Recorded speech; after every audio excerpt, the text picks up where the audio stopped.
Em sembla injust que els xiquets i xiquetes hagin d'anar més lluny per anar al metge, perquè hi ha pares que no tenen cotxe i no poden portar-los als seus fills o filles. Los niños jugamos con muñecas, con coches, con balones y algunos adultos juegan con nuestra salud. A continuació, us duem la nostra secció literària, Trauli Punta. Avui, Irene Roig, de segon de batxillerat, ens presenta Quan l'escuma calla. Bona tarda, Irene. Què tal? Molt bé, gràcies. I abans de començar, vull fer-te una pregunta. Com ha sorgit aquesta idea de fer el test? Doncs, veient les notícies em vaig donar compte de que de vegades quan les situacions són molt dràstiques, quan més detalls menys te dones compte del que passa. Aleshores, m'ha donat la sensació de que podria retratar la situació dels immigrants i de com moren diàriament a l'aigua de forma prou abstracta. La veritat és que és una manera molt interessant de pensar les coses.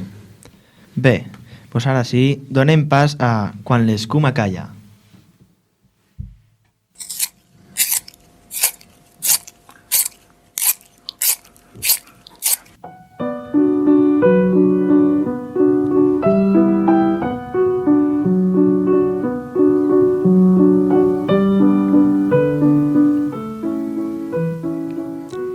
Suor, aigua i llàgrimes, salades com la beguda diària quan no queda pa per als infants.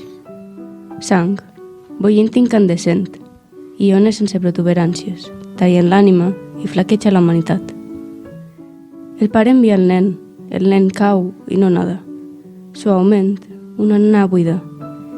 I llàgrimes, suor i aigua, i la sang.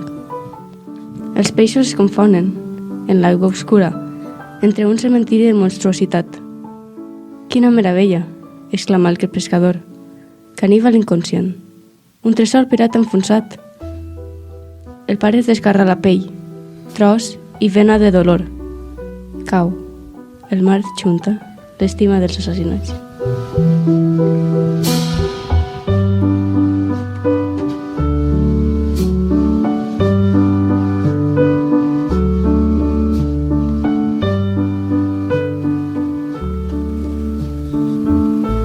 Uau, m'ha sorprès per haver aquest text.